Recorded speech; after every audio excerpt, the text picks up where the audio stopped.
wabarakatuh. Bagaimana kabar kalian pagi hari ini? Sehat? Alhamdulillah, semoga kita selalu dalam keadaan sehat walafiat. Nah, meskipun masa pandemi ini belum berakhir, kita harus tetap semangat untuk belajar. Nah, sebelum kita memulai pembelajaran, jangan lupa kita berdoa terlebih dahulu agar pembelajaran pada hari ini dapat berjalan dengan lancar dan kalian bisa menerima dan memahami dengan baik. Mari kita sama-sama lafalkan basmalah bersama-sama. Bismillahirrohmanirrohim. Hari ini kita akan belajar di tema 3, peduli terhadap lingkungan, subtema 3, ayo cintai lingkungan, pembelajaran 4. Lingkungan. Apa yang kalian ketahui ketika kalian mendengar kata lingkungan? Betul sekali, lingkungan adalah tempat tinggal bagi kita semua yang ada di bumi, baik manusia, hewan, dan tumbuhan. Lingkungan ini sangat penting untuk keberlangsungan hidup, terutama hewan dan tumbuhan yang harus kita jaga kelestariannya. Nah, lalu bagaimana jika kita tidak menjaga atau merawat lingkungan dengan baik? Iya, betul sekali. Jika kita tidak merawat atau menjaga lingkungan dengan baik, maka akan terjadi kerusakan pada lingkungan kita. Nah, salah satu syarat pola hidup sehat ialah lingkungan yang bersih. Lingkungan yang bersih akan memberikan kenyamanan bagi siapapun yang menempatinya, dan yang pasti akan terhindar dari penyakit. Sedangkan lingkungan yang kotor atau kumuh akan menyebabkan seseorang terkena penyakit. Pasti kalian tidak mau kan? Nah, untuk itu kita harus selalu menjaga kebersihan lingkungan. Bu Guru tanya, apa yang sudah kalian lakukan di rumah untuk menjaga lingkungan? Hebat sekali. Salah satu contohnya adalah dengan memisahkan sampah. Mana sampah organik dan mana sampah anorganik.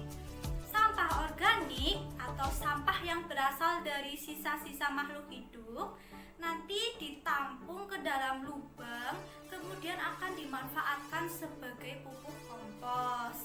Sedangkan sampah anorganik kita bisa memanfaatkannya dengan cara mendaur ulang.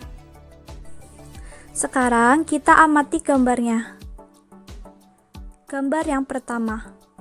Gambar apakah itu? Ya, gambar tersebut menunjukkan gambar hutan yang gundul. Apa penyebabnya? Penyebabnya penebangan hutan secara liar. Dampak bagi lingkungan adalah hutan menjadi gundul dan bisa terjadi bencana alam. Lalu, apa dampak bagi masyarakat? Iya, dampak bagi masyarakat kesulitan mendapatkan udara yang segar.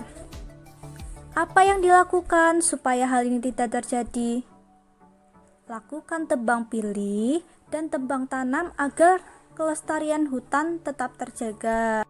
Gambar selanjutnya adalah gambar bencana banjir. Apa penyebab hal tersebut?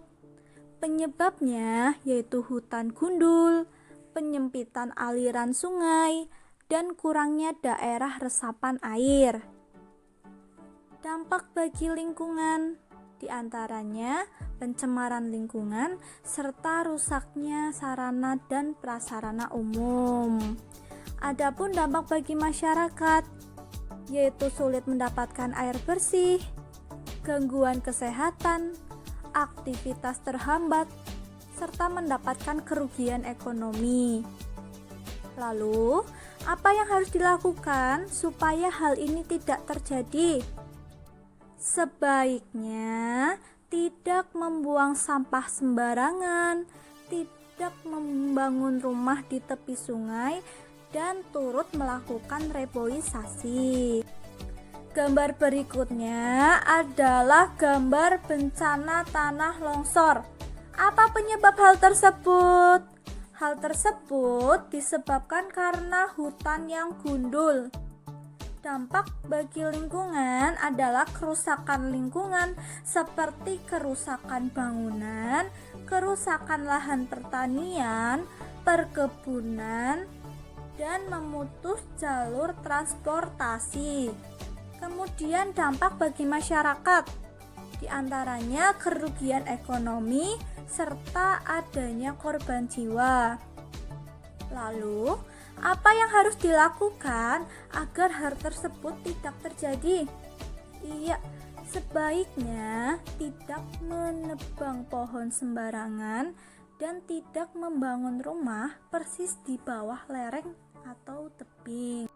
Anak-anak, siapa yang berkewajiban untuk menjaga lingkungan? Betul, kita semua mempunyai kewajiban untuk menjaga lingkungan. Lalu, apa dampak jika kita tidak melaksanakan kewajiban terhadap lingkungan? Maka, lingkungan di sekitar kita akan rusak dan menyebabkan kerugian bagi masyarakat. Lalu, dampak apa yang ditimbulkan karena kurangnya kesadaran masyarakat dalam menjaga lingkungan? Iya, maka lingkungan di sekitar kita akan tidak terawat, kotor, kumuh, rusak, dan dapat menimbulkan berbagai macam penyakit serta dapat menimbulkan bencana alam. Dengan kita menjaga lingkungan, kita memberikan hak orang lain untuk hidup dengan nyaman. Baiklah, sekian pembelajaran dari Bu Guru. Semoga dapat diterima dengan baik dan bermanfaat untuk kalian semua. Pesan dari Bu Guru, kalian harus tetap semangat untuk belajar. Dan yang terpenting, kalian harus selalu menjaga kebersihan dan kesehatan di masa pandemi ini. Terima kasih. Wassalamualaikum warahmatullahi wabarakatuh.